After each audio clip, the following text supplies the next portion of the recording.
比利在深圳想带心儀的女孩子去吃飯，有哪裡能推薦適合約會、環境好一點的？當然有啦！我現在帶你去。咁我哋車公廟呢一間牛扒家裏邊咧個裝修啊、意境啊都係好靚嘅喎。而家一齊入去睇下。如果你見到啲扒房嗰啲餐廳咧，你就要睇下佢哋有冇呢個 dry age 櫃，即係話去風乾牛。咁點解要去做風乾咧？風乾係做去鎖住個肉汁啊，令到個牛咧就係再重味多少少。有啲 Angus 啦、prime bone 啦，有啲係 bone 嘅 rib eye 啦。呢啲應該就啱啱擺入去啦。你見到咧有一啲咧黑黑地嘅，每次如果去嚟親啲餐廳咧，我都一定會點啲 dry age 牛嘅。哇，仲會喺你面前度幫你做下醒酒噶。呢間餐廳嘅心思咧真係幾好。上菜了，每道菜的擺盤都好精緻，氛圍感滿滿。像這款的話就是長了一款俗稱工藝的小臟腑牛排，肉質比較肥瘦相間，吃起來的口感的話就比較軟嫩。這款的話就是里脊牛排，它的話可以嘗到兩種不同的口感。肥地部位呢，通常就比較偏瘦一些；稀冷部位，它口感的話就比較偏有嚼勁一些。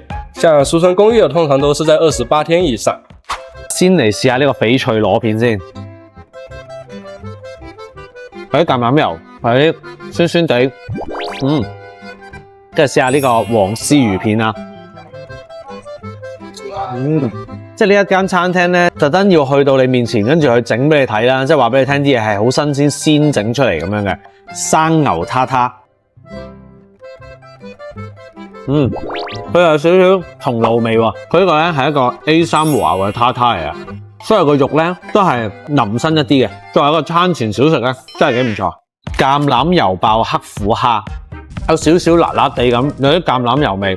呢個咧都係一個好開胃嘅菜喎。呢個巴斯克熟成塔魚喎，上嚟嘅時候咧就係幫你開埋個骨嘅。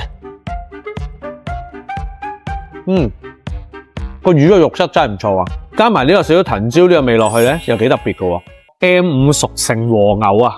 呢個叫做短柄嘅戰虎啊，即刻好想試下啦！哇，個肉味超級濃郁喎！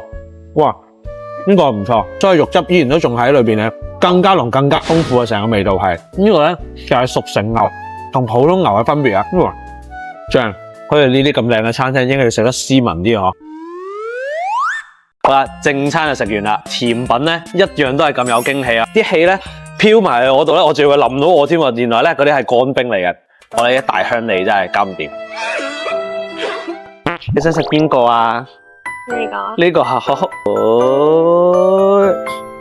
我就試 cheesecake 啦。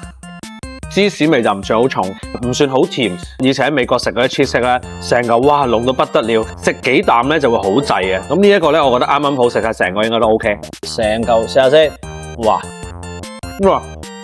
不過呢個好酸，不過好好味喎。呢個咁樣食埋落去咧，後味就好夠。呢餐滿唔滿意啊？好滿意啊，好好食啊！到最後都要祝你18歲生日快樂啊！好嘢！而家佢哋仲有一個牛扒節添。如果你都想帶朋友去食一啲西餐，你又會唔會帶佢嚟呢度咧？歡迎留言話俾我聽，記得點讚關注我啊！